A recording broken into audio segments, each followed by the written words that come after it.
式炸醬麵嚟嘅。咁喺呢度嘅價錢係13蚊，呢個咧就係淨雲吞啦，咁啊14蚊，咁啊呢兩個加埋即係容易散開嗰種嚟嘅。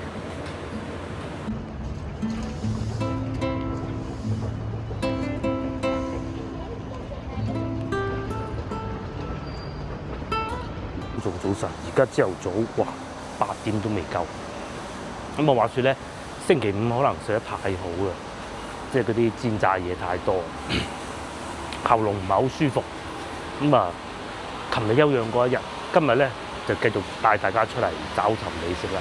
其實琴日咧去睇爬龍船嘅時候咧，我都唔係好舒服嘅啫。個夫人話喜歡睇，咁啊去啦嚇。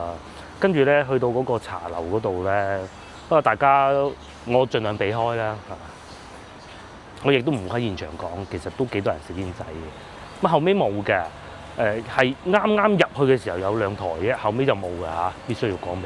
咁但係嗰個冷氣咧真不怎麼樣，係啊，咁啊都幾辛苦。因為琴日翻到去之後，我都休息咗一個晏晝嚇。今日稍為好翻啲，起碼琴晚冇乜點咳過。因為喉嚨呢度凍咧唔得啊！呢啲天氣咧，其實我每年都係會咁嘅。今年已經食得煎炸嘢唔多㗎啦。再後生啲嗰陣咧，每年到4、5月咧，我一定會有一鋪大病咁嘅，係啊。咁今日嚟到五羊村，係啦，呢個五羊村，咁啊帶大家去找尋美食。其實我自己都想食嘅。咁咧就上次帶大家去過嗰個星雲來啊米芝蓮嘅喎，你真係估唔到啊！未開工，係啦，咁啊幾好食啊，真幾好食㗎，係啊。有好多觀眾都嚟試過話，確實唔錯啊嚇。不過今日咧，我哋食啲地道啲嘅。咁啊呢度咧就叫五羊村啦。五羊村個名咧又有一段來歷嘅喎，我哋一路行一路同大家講啊。鏡頭正前方嗰度叫廣州大道，一路去咧就去到珠江新城㗎啦。咁呢度咧離珠江新城咧爭1個地鐵站嘅，所以咧就會有好多人啊喺珠江新城做工嘅。咁然之後中午食飯專程過嚟，我覺得又未必嘅嚇。不過咧確實就真係好方便。有香港觀眾又話咧，嗰個村就好似係香港人嘅樓盤先至會用嘅喎。係啊，冇錯啊。呢度咧五羊村啊嚇，係廣州咧比較早出現嘅豪宅地區嚟㗎嚇。咁咧廣州有幾個豪宅嘅，即係自從經濟好咗之後咧，咁就一個二沙島啊，佢同二沙島係同一時間出現㗎。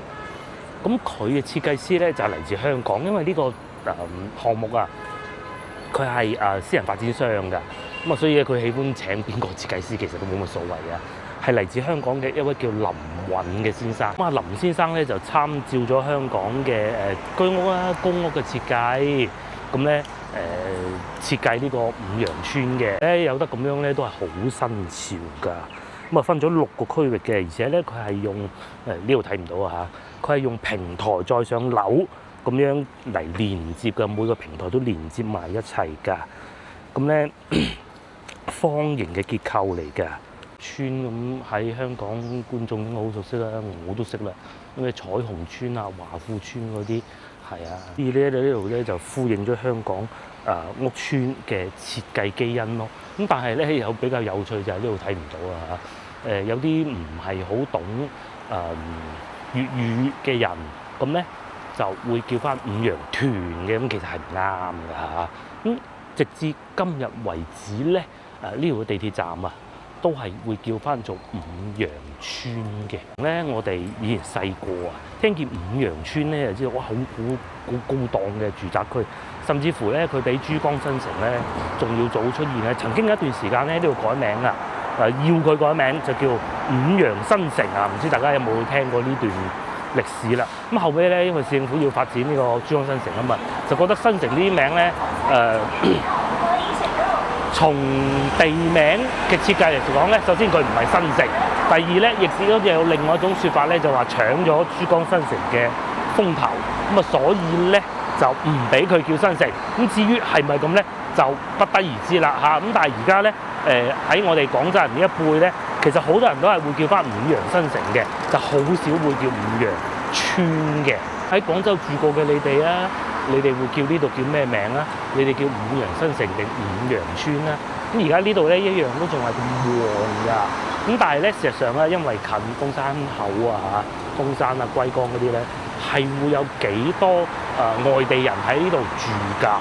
咁啊，所以咧，佢哋啲美食咧都好有趣嘅，即係會既有本地嘅啦，廣州廣府嘅美食啦，亦都會有外省嘅美食嘅。因為話呢度啲雲吞餃子咧，其實係好好食嘅。地鐵開通啦，所以呢邊越嚟越旺，亦都有大商場喎嚇。呢個商場其實開咗好耐啦，上邊仲會有陶居添。對面咧就我先頭講五羊村嘅所在地啦嚇，係裏邊唔係面頭呢幾間。不過咧風格都係大同小異㗎。呢嗱有少少似對面呢一堆咁樣啦，有啲佢會好高㗎。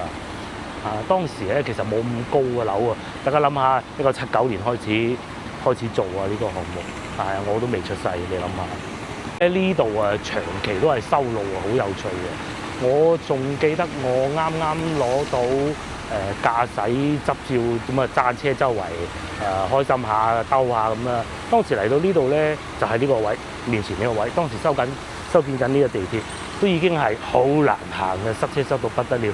咧而家前邊又喺度唔知掘緊路啊定點嘅水務啊搶修啊，呢度好精彩嘅。咁同埋咧，曾經有一段歷史咧，我就不方便講啦嚇。就係呢度咧，啲交通係極為混亂嘅。咁啊，後期先至會好翻啲嘅啫，因為各個部門加強管理。當時混亂到嘅情況咧，就係停住架車喺中間咧，巴士都行唔到嗰種㗎，好刺激㗎嚇。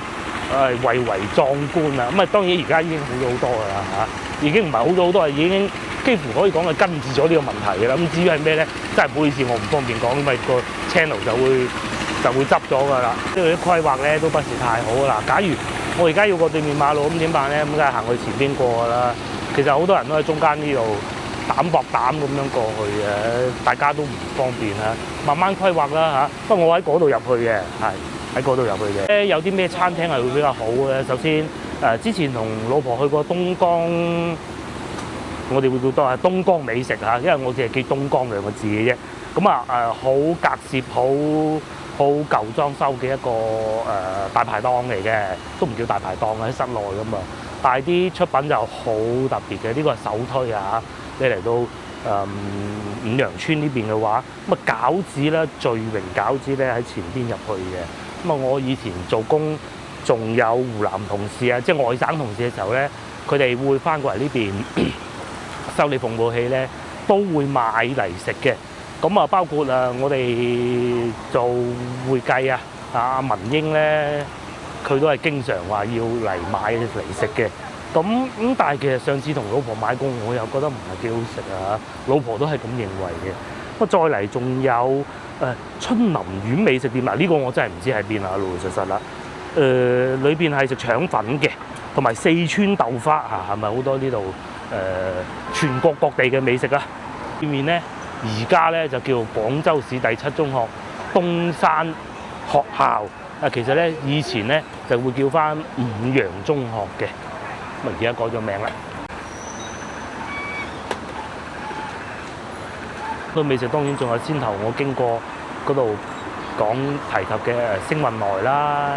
咁喺呢度咧，你都睇到珠江新城嗰啲高樓大廈。咁如果你大家翻到嚟珠江新城遊玩，你覺得珠江新城嗰啲根本都唔係好啱食嘅喎，咁你搭一個地鐵站咯，過嚟五羊村，咁可以試下啲相對地道啲嘅美食嘅啦。起碼呢度感覺上有人氣啲啦，就喺呢度入去啦。係，咁呢度咧會經過個市場啦，同埋我哋先頭提及過嘅餃子檔咯。咁入去咧，其實就嚴格嚟講就可以講叫做五羊村㗎啦。咁至於我要去嗰間咧，其實行落去係都係好多廣州人住㗎嚇。阿叔應該係飲茶，因為呢度近珠江新城啊。會唔會有好多人喺珠江新城做工，然之後喺度租？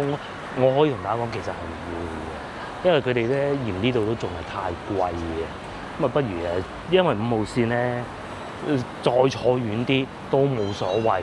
咁咧，寧願再慳啲，就花多啲時間通勤咁嘅。面呢間都唔錯，豬大腸粉咁勁，等陣冇位我嚟呢度嚇。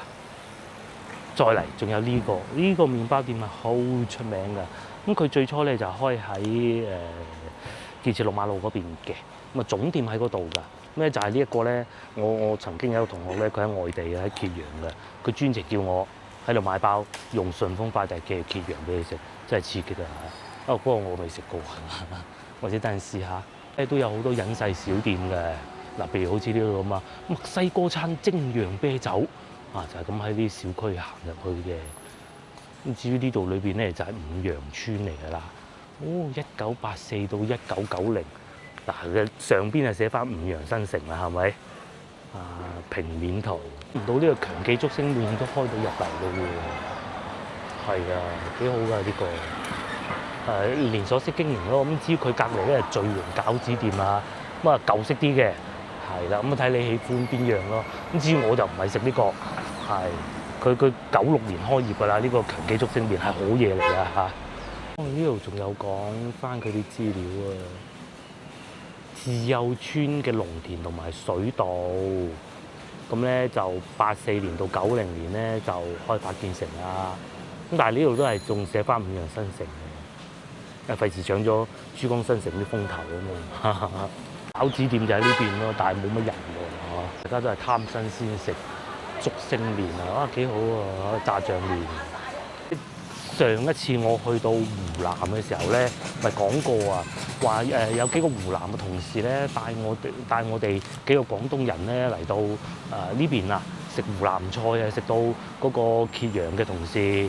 咳到不得之了嘅，其實喺呢度附近啊，不過應該嗰間店執咗㗎啦。嗱，如果我冇記錯咧，應該係紅色門嗰度嘅，因為佢哋話對住消防局咁嘅，但係而家應該已經執咗笠㗎啦，或者個老細發一達啦，唔知啊嚇。喺呢幾個位置咯，因為消防局就喺對面嚟㗎啦嘛，認唔翻啦已經。而家咧就有一間叫南昌麵家。嘅都老字號㗎啦，做咗好多年㗎啦，喺呢度嘅店嗰度食我嘅早餐嘅。咁嗰度咧，哇！食南昌撈粉唔係喎，唔知點解咧？其實我睇過社交媒體，好多人都話咧，明明佢係廣東風味嘅美食，但係咧佢叫南昌麵家，而且有人睇過啊，佢啲職員咧全部都係老廣州嚟嘅嚇，但係點解叫南昌麵家不得而知。咁有種説法咧就話，因為佢啲辣醬啊。係好辣嘅嚇，從而得名。咁係咪咁咧？就不得而知啦。但係咧就嗰度係食雲吞麵啊、牛腩河粉啊嗰啲嘅。咁啊炸醬麵據說都唔錯。我咧就打算一個淨雲吞加個炸醬麵咁咯。不過仲要有位嚇，唔知有冇位？冇位就翻去先頭食強記竹升麵咯。越近我要食早餐嘅地方就喺呢度行過去嘅。呢度應該叫明月路啊。其實都係五羊新城呢邊、五羊村呢邊啲內部道路嚟嘅啫。咁因為咧呢度好近東山口啊、東山啊，咁所以叫東山街道。咁以前咧呢度咧係東山區嚟嘅，而家合併咗啦，所以上邊寫住越秀區東山街，就係咁分㗎啦。哦，原來呢度仲有個市場，不過呢邊啲市場咧唔係好大嘅，佢哋可能會過翻去。養雞嗰邊賣餸㗎，聽講話，仲有得停車添，不過唔平喎，就係呢個價錢咧，重點區域㗎，5蚊半個鐘，第一個鐘就平啲，跟住一路冧上去好貴嘅。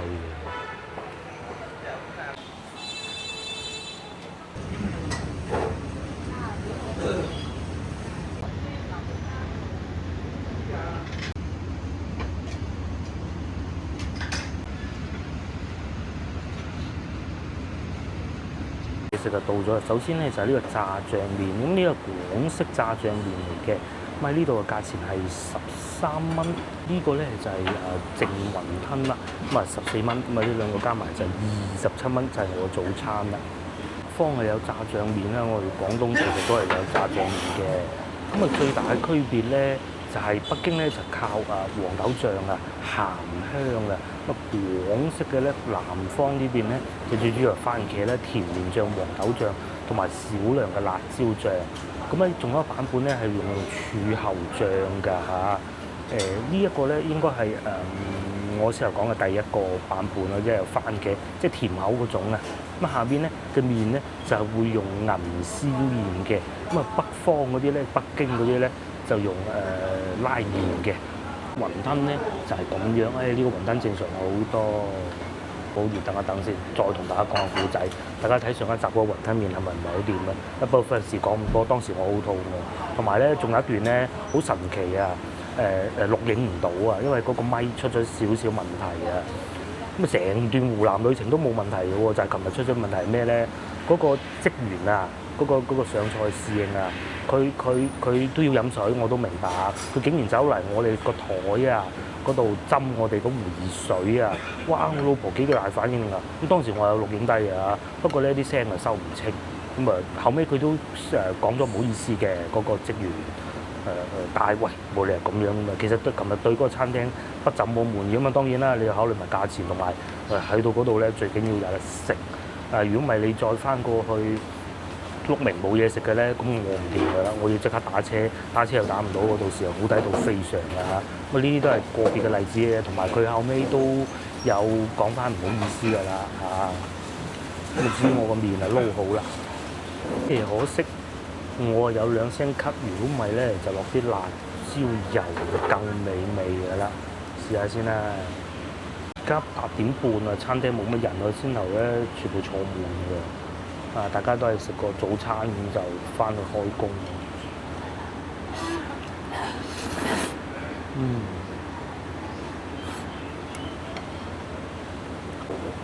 如我先頭所講，確實係甜口嘅。哇！不過好辣，哇唔得，鹹鹽都有，辣都有，比例好重。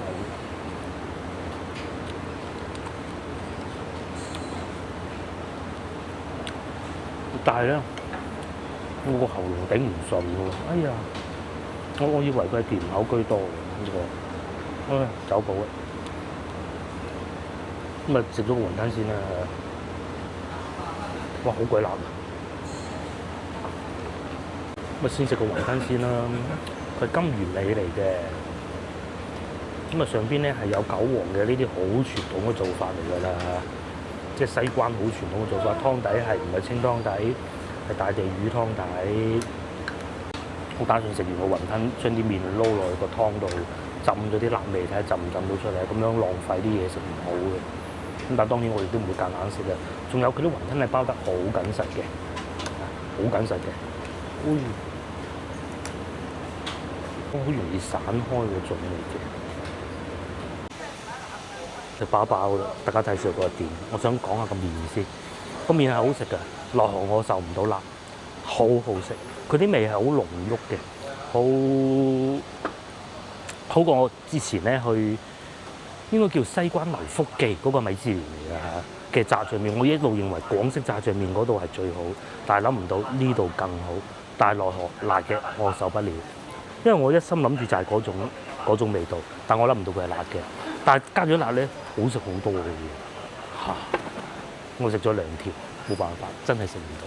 咁第二咧，反而要彈下個雲吞啦。咁佢包嘅手法冇問題嘅，佢係真係金魚尾啊，細細粒啊，西關大少食嗰啲。不過裏邊咧就落咗我最不喜歡嘅冬菇，因為我認為鳳城水餃嘅做法係會落冬菇㗎嚇。廣州好少鳳城水餃嘅，好少嘅。咁但係佢落咗冬菇，咁就好怪啲味。咁基本上就係咁啦。咁啊有機會嘅話，可以試下牛腩麵啦，下次嚟試下牛腩麵。咁啊到時好翻嘅時候，再試下佢啲辣椒醬，應該會更好嘅嚇。因為把聲要 keep 住嚇，因為講唔到嘢唔得嘅，揾唔到食嘅，係啊。咁我哋繼續行咯喎。咦？呢度又有樓價睇喎。東興南好遠嘅喎，136萬。仲有自由二馬路250萬，32,000蚊1平方米嘅。呢邊啲樓價唔平嘅，好多仲係上邊呢種舊式住宅啊，仲舊過我住嗰度嘅陰公。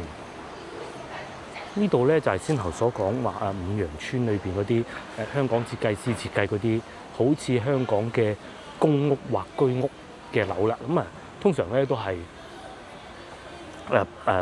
9層嘅啫嚇，呢個係冇錯，都係9層嚟嘅嚇，連平台9層嘅。咁有啲有防盜網啦，都係咁樣平台上去，一戶一戶咁樣過去嘅咯。哇！但係要去到3嚿幾水喎。明月小區啊，差唔多呢度附近咯，都要2嚿水啊，即係200萬啦嚇，唔平㗎。呢點解唔平咧？因為咧呢度咧學校網啊，一來又近地鐵啦，2條地鐵線，去芳村又容易，去珠江新城又容易。雖然你話少人打工仔嚟呢度租，即係因為其實佢哋係唔會租呢度嘅。點解？因為我有資訊㗎嚇。點解啊？唔好問啦。係啊，因為5號線沿線啊，大家明㗎啦。咁呢啲咁舊，佢哋係唔會租啊！佢哋寧願坐多幾個地鐵站。係啊，真嘅。對於珠江新城嗰啲打工仔嚟講咧，錢啊固之然係其中一個要考慮㗎啦。唔通使晒佢咩？就算賺到都係咁話㗎啦。第二嘅，對於佢哋嚟講咧，太舊啊，仲要冇電梯嘅。主要咧就係呢度多美食咯。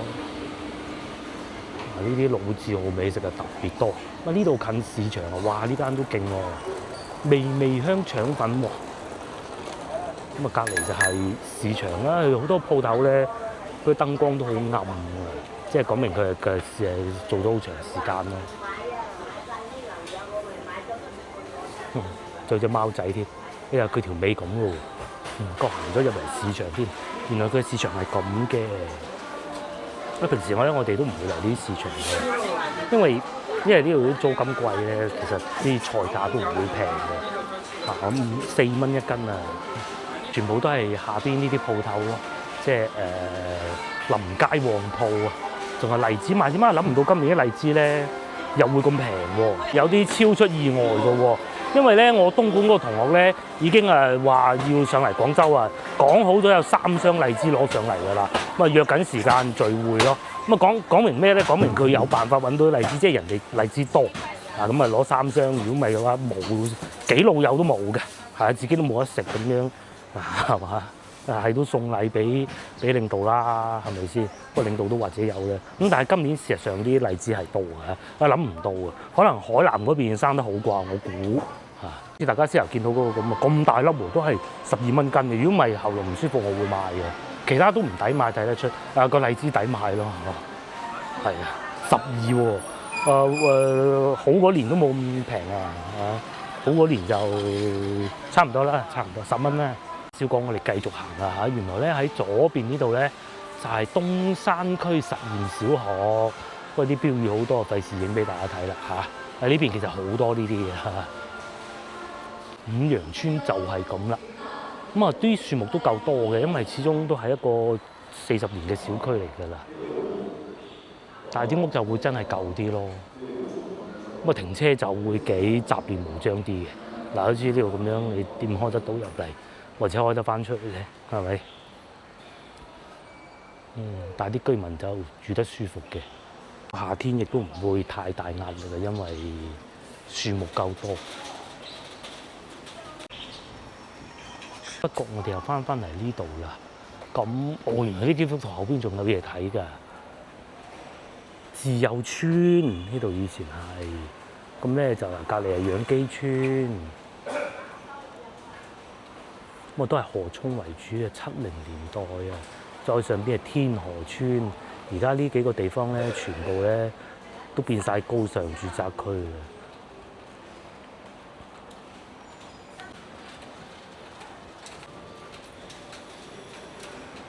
可惜啊，嗱，你會食個麵包，肯定係要飲啲嘢，飲杯咖啡，嗌我個喉嚨都係冇住啦。因為其實差唔多好㗎啦，已經，因為其實唔係好嚴重嘅啫嚇，唔好見我講嘢把聲變成咁，其實唔係好嚴重嘅啫，都冇發燒。咁但係你話咧食一食再發燒咁啊，真係咪搞啦嚇！呢個可以一試啊，大家翻嚟自己試下。哇，個牛角包，咦幾靚！呢個好啊，法式簡餐。呢個係有三文治，有牛角包，仲有杯嘢飲。以前係咁嘅。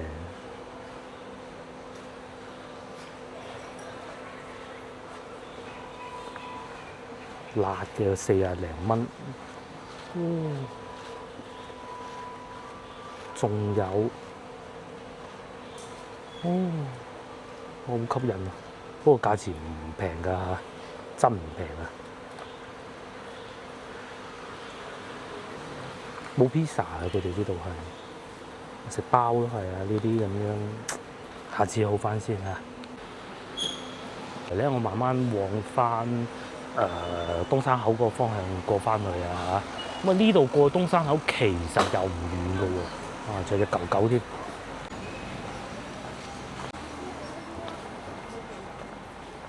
好啦，咁我哋又出翻嚟自由新馬路啦。咁如果大家翻嚟呢邊遊玩嘅話咧，我嘅建議係唔好選擇住喺呢邊咧。其實呢邊酒店並不太多㗎。咁你住翻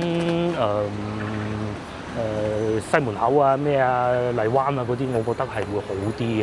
呢邊咧冇咁多酒店啊，咩全季啊嗰啲冇乜㗎咋嚇。廣州老城區咧就係咁細嘅啫，打車唔會好貴嘅，大家唔需要擔心話坐幾百蚊車出嚟冇可能嘅，係唔會嘅。唔似啊深圳啊或者係香港咁樣你喺旺角個香港仔咁樣打車過去就攞命啊嚇！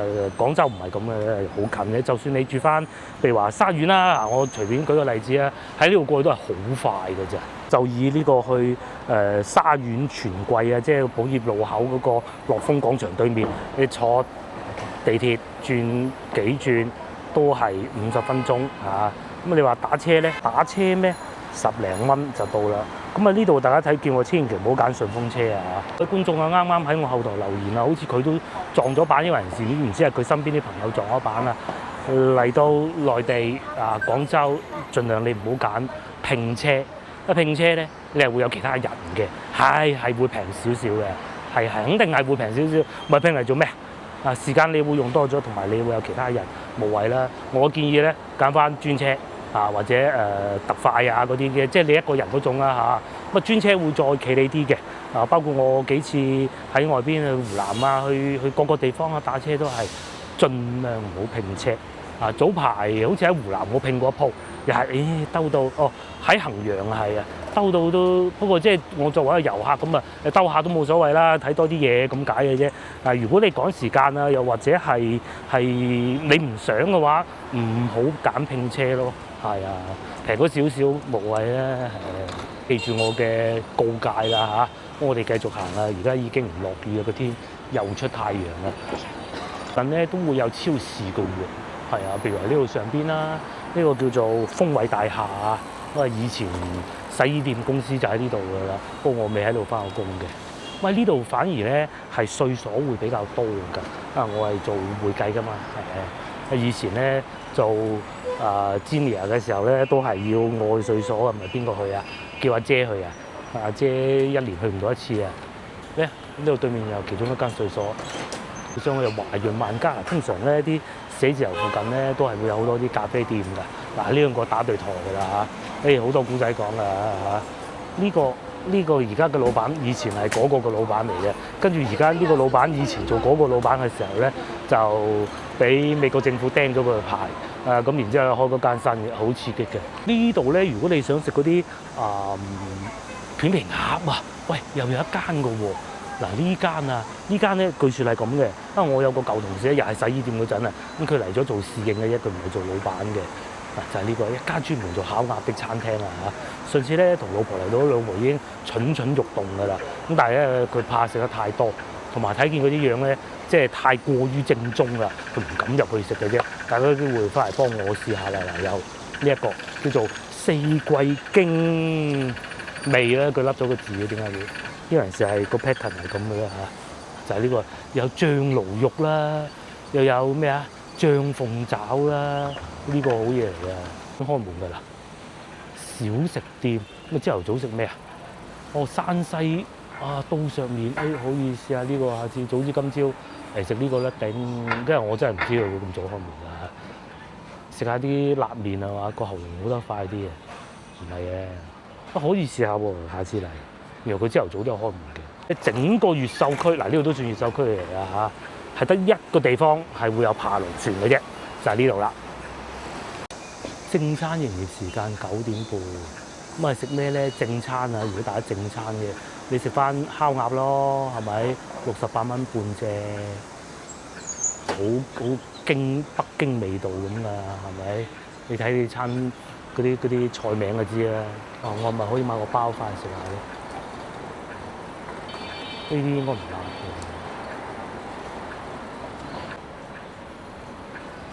嘅。呢條河涌啊，去到端午前咧，咁佢啲村民咧就會喺度爬龍舟嘅啦。係啊，啲水係咁嘅，係啊，一路爬就一路燒炮仗，真㗎。有時候咁啱揸車經過咧，都見到佢哋喺度爬龍舟㗎。係啊，續行啦嚇，因為透露個秘密俾大家聽嘅，夫人咧讀完書第一份工咧就喺呢度附近嘅，係一個日本燃氣器具嘅一間公司嚟，叫咩名其實我都唔係好記得嘅，就喺前邊嘅啫。我當時係成日過嚟呢度匯合佢去吃喝玩樂嘅。咁當時都未有地鐵嘅5號線啊嘛，係我哋結咗婚，個女出咗世，未夠1歲咁上下先至開通嘅，好似夠1歲我唔係好記得啦嚇。咁當時拍拖梗係未有5號線噶啦，咁啊要點咧？要坐巴士咯，係啊，喺度坐巴士咁樣去找尋美食咯，係啊。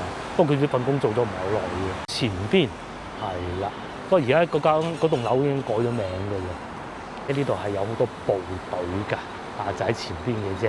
咁啊，所以咧又會有啲賣有啲軍服啊嘅地方咯，真係㗎，係啊，有個拉麵館添啊！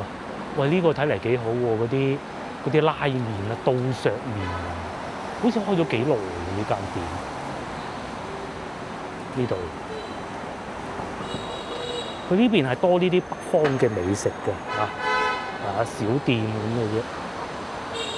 佢話就喺呢度長城大廈，夫人以前就喺呢度翻工嘅，不過講緊係20年前嘅事啦嚇。而家都變化好大啦，變晒㗎啦。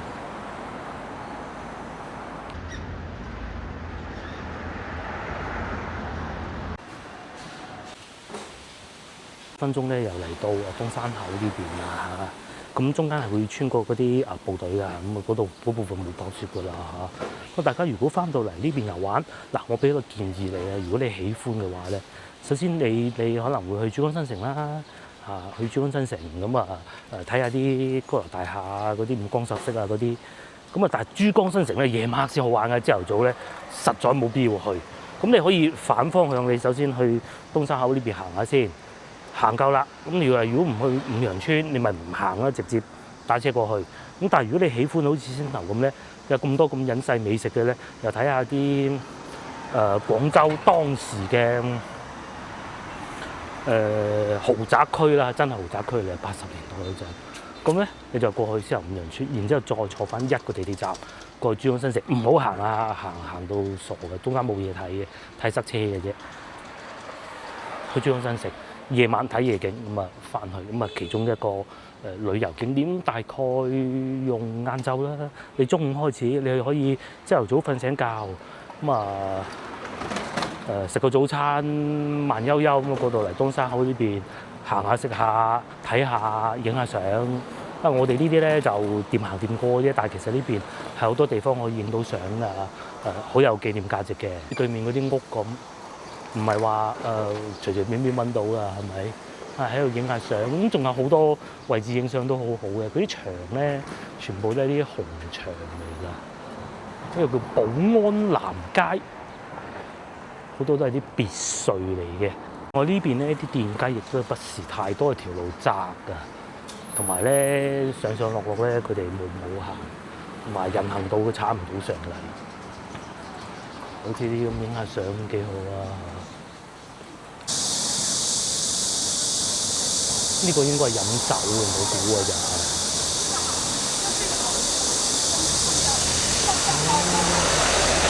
呢度其實都係會有居民喺度住嘅，譬如上邊呢啲咁樣樣啦。咁但係其實好多咧都已經係租咗出去俾啲商戶㗎啦，做下嗰啲西餐廳啊、奶茶店啊咁嘅咯。咁啊，其實東山口我認為咧，係分咗2部分嘅，第一個咧就係近地鐵站嗰邊啊，遊客居多啦。嗰啲網紅美食居多啦。咁啊，但係反而過翻嚟呢邊咧，好多就係賣衫啊，又或者啲餐廳咁咯。其實喺五羊村到東山口呢一帶咧，係好多呢啲嘅。你睇外邊睇上去，你係唔知道佢做乜嘢生意㗎。嗱，好似前面咁，你知睇唔睇出佢係做咩生意咧？我睇唔出㗎嚇。應該我估係西餐廳啩。鏡頭過嚟呢邊有啲咁樣舊屋㗎喎，似唔似穿越翻民國啊？呢個叫慶園啊，煙墩路3號。至於我呢邊咧入去培正中學，係啊，培正中學。不過係原來係酒吧嚟嘅，係嘛？應該係啦。咁酒吧冇人朝頭早，應該係嗰啲會唔會叫做清吧咧？即係唔係嗰啲開行啲音樂啊，喺度跳舞嗰啲啦，係慢慢飲杯威士忌啊，嗰啲啦，紅酒啊嗰啲咯，嗬。我估應該係。或者呢個咁啊，呢個應該係咖啡店嚟嘅，應該係啦，coffee 啊嘛。哇！呢啲植物好多嘅，係咪啊？係啊，好多植物喎裏邊。但係好似冇客嘅。我女讀書嗰陣咧。好多幼兒園啊，直頭唔教粵語㗎。咁嗱，而家大家聽見啦，我唔講嘢。咁如果大家聽唔到咧，我會講俾大家聽嚇。呢度係煙墩路幼兒園，一個好出名嘅幼兒園嚟嘅。咁裏邊係老師係用緊粵語嚟教學嘅。而家唔同以前㗎啦嚇。而事實上咧，都發現係多咗啲小朋友會講粵語嘅，不過就唔係好正啊。但係佢教嗰啲歌都係普通話嘅，都有好多呢啲民國風嘅建築物啊！呢個應該係學校嚟嘅，呢個應該係培正啩，如果我冇記錯嘅話。因為呢度有數間非常之好嘅學校㗎，呢度先至係培正中學。咁喺佢隔離咧，廣州市第7中學，紅牆綠瓦。影下相都好啊，同埋而家睇唔到啦。木棉花咧已經落晒㗎啦嚇，好多木棉花樹嘅。大家如果就得翻時間嘅話，嚟睇木棉花啦。咁如果就唔翻時間嘅話咧，夏天嚟都唔怕嘅，因為呢度啲樹木夠多。好舊嘅一個學校啊，係啊，廣州市第7中學。應該係高中生喺呢邊返學嘅，我初中就喺先頭嗰度啦，應該係。仲有小學嘅，不過呢個係培正小學嚟嘅。我喺度踢波喎，啊，中國足球有計。係啊，真係喺度踢緊波啊！係啊，培正學校咧，佢哋咧體育係好好嘅，培正都係咁㗎係嘛？係啊，就係廣州都係㗎，即係佢哋啲傳承係咁樣嘅。呢邊咧廣州市第7中學。呢度咧，大家睇見個路牌啦，一直往前行署前路，咁啊前邊往右轉咧，自貝通津。咁如果你想去翻地鐵站嘅話咧，署前路就最快㗎啦。因為其實地鐵站咧就喺嗰條路咧，就叫署前路嘅啫。咁睇下你喜歡點啊？咁如果你好似我而家呢個時間嚟到咧，你嚟到呢度我要走啊，我唔想行啊，夠啊，唔坐地鐵啦，你係打車係冇問題嘅。但係如果到節假日嘅話咧，呢度咧就會非常地塞車，係非常地塞㗎嚇。咁大家要留意翻咯。咁啊，同埋係多人嚟影相，因為而家咧其實未到放假時候啊，因為到放假咧好多嗰啲妹妹咧。嚟旅行啊，咁佢哋必然會將呢度作為其中一個旅遊景點㗎，係啊，咁嚟啲影下相啊，睇下啲大樹啊咁樣咯，咁欣賞下美食啊，嗰啲隱世美食啊咁樣咯，係啊，真㗎。如果真係要去到節假日嘅話，尤其係放假期間啊嚇，要考慮清楚咯，過嚟呢邊嘅話，因為始終佢條路真係好窄㗎，咁窄嘅話，你自然就係難打車㗎啦。打車嘅車啊，耐都唔入嚟，好煩嘅。似咩咧？似琴日啦，我哋咪去嗰度睇龍船嘅，好彩食飽飽就走嗰陣，根本入唔到車嘅。差唔多就係嗰種情況㗎啦嚇，稍為好啲啲咁多。上啲電雞又擺滿路咁啊，冇行咯。咁但係咧，坐地鐵就係一個最佳方案嚟嘅。咁啊呢度咧係屬於廣州越秀啊，越秀分南北啊，廣州啊分南北啊，南咧就係海珠區啦，北咧就係越秀嘅東邊嚟嘅，呢度屬於。咁啊如果平時我哋翻去咩西環路啊、荔灣路嗰啲係西邊嘅。咁仲有前邊大名鼎鼎嘅東山百貨，咁你見到嗰度咧，就知道，我已經差唔多到地鐵站噶咯噃。呢邊都好多美食㗎，不過咧都係嗰句啦，朝頭早嚟咧就冇嘅。OK，嗱，好似呢個馳名省港澳雙皮奶啊，人信係啊，關門，哇，好香榴蓮味。對面係蘭芳園啊，三樣都好好食嘅，信我啦。榴蓮糖水又係關門嘅。仲有呢個添，嗱，呢個應該係811冇錯啦。呢個車去到邊度咧？去到芳村，不過咧大家要注意啦，係兜好遠嘅，好痛苦嘅。佢去到寶業路嘅，係啊，因為我坐過一次，但係哇兜到瞓醒幾覺咁啊，對，仲開緊嘅，係啊，就係嗰個啦。仲有呢個麵包店喎，之前好火爆喎，貴咯，但係因為相比起聖安娜就聖安娜仲平啲嘅。仲有麗銀腸粉啊！呢啲係朝頭早會開門㗎啦，都有客人喺裏邊食嘢嘅。仲有重慶小麵，呢間點解會咁嘅？佢執咗笠啊？係喎，真係執咗笠喎。啊，寫住啊，商鋪招租啊，可能搬咗啫。蟹嘅，不過呢個時候啲蟹又唔靚啊，100幾蚊份啊，係啊。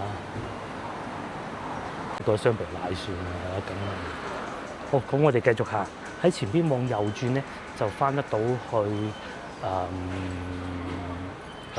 地鐵站㗎啦。喺呢度咧遊玩大把地方㗎嚇，大家有機會發行。因為我今日身體不是太好啊，所以都冇辦法帶大家周圍睇啦。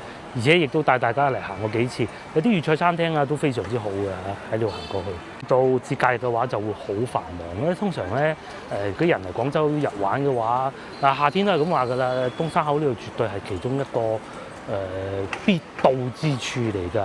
西華路啦、東山口啦、北京路啦、天河城啦、天河啊，即係陸運小區啊、正佳啊嗰啲咁樣咯。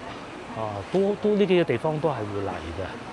你唔單止淨係為咗找尋美食㗎，你影下相啊、行下街啊、睇下風景啊咁嘅咯。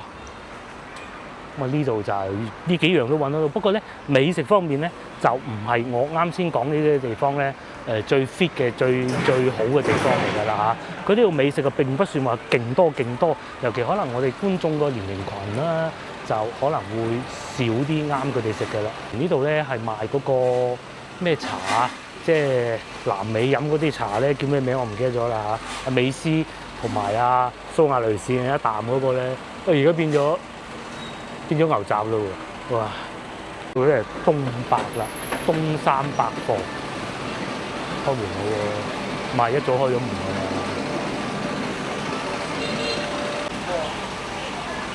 啲仲有市場㗎，仲會嚟呢度買嘅。芳村嗰間就已經係唔多店，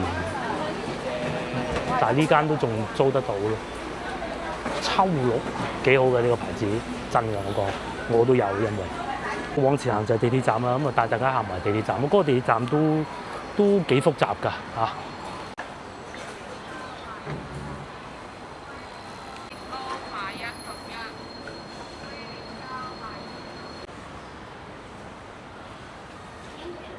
連呢個郵政局啊，呢個郵政局嚟㗎，中國郵政啊，都出埋呢個旅拍喎。即係咩意思咧？即係租衫俾嗰啲遊客啊嚟呢度影相啊。影完相佢幫你寄翻去㗎喎。因為成日抌個郵戳咧，有可能。咁佢仲介紹埋去邊度影咯，係嘛？我買嗰啲係優惠。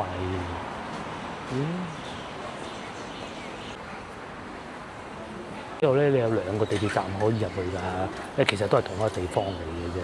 左邊睇唔睇到？嗰度一個，跟住右邊一個呢度。咁我哋會喺左邊入嘅，通常就係。有時候咧，左邊我講嗰度仲會有啲集市㗎。咁然之後，如果你喺呢度過得到對面馬路咧，就係農林下路，我記得個名啦，已經係嚟到正前方啊，有啲你話茶餐廳嗰度咧，嗰度農林下路，呢個農林下路繼續行過去咧，都行好遠㗎，其實就係歐莊嚟㗎啦。呢度咧就係越秀嘅東邊咯。咁如果你想翻去中山三路咩烈士陵園嗰啲咧，呢個方向，呢個方向，呢個方向 ，OK。咁我哋就會喺呢度內坐地鐵站嘅，下邊咧四通八達嘅。咁啫，如果唔係咧，其實咧可以去翻嗰度嘅。啱好俾棵樹遮住咗，嗰度坐電車啊，咪又係好好玩㗎。咁你可以，但係一定係要行下邊嘅咯。上邊咧斑馬線啊，好惡搞㗎。咁樣過幾次先過得到去㗎，係咪？但係咧嗰度有個電車總站嘅，大家如果喜歡嘅話咧，因為嗰度咧近呢度附近叫中山一路啊嘛，中山一路一路去到中山八路咁就行勻成個廣州㗎啦。不過我其實翻去中山六㗎嚇，其實坐個電車好嘅，不過算啦，好攰啊今日。呢度咧就係應該叫署前路地下通道啊，好似係咁叫嘅。咁然之後咧，呢度咧之前啊水浸啊，每一日即係我喺活行翻嚟嗰幾日咧水浸啊，呢度咧聽講話浸到上心口，嗰啲人要游水先過咯。咁啊係咪就唔知啊，因為我都冇嚟睇過。不過我信會係㗎，咧會有兩個地鐵站㗎。咁啊第一個咧睇到6號線，係咪呢度？喺呢度，冇錯，6號線同埋1號線。咩1號線同6號線？6號線去到邊度啊？6號線咧就去到一德路啦，去到海珠廣場嗰個方向嘅。1號線就去北京路咯。係有時候警察先生都會查下身份證啊，前邊就執行中啦。至於我哋就喺呢度過去咯。喺呢度嗰啲壁畫都好好睇嘅。嗱，廣九鐵路係啊，廣九鐵路就喺呢度附近㗎。呢度畫翻佢嗰個香港到九龍喎。當時啲人就咁樣坐車落去香港嘅。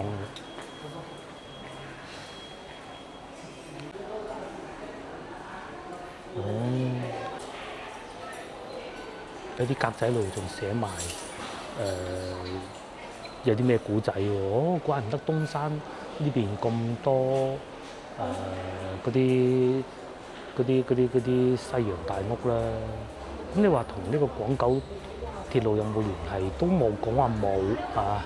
前邊望右轉就係地鐵站，好方便嘅，好指引好清晰嘅。如果你喜歡過翻去對面農林下路嘅話，亦都可以啊。就係呢度地鐵站。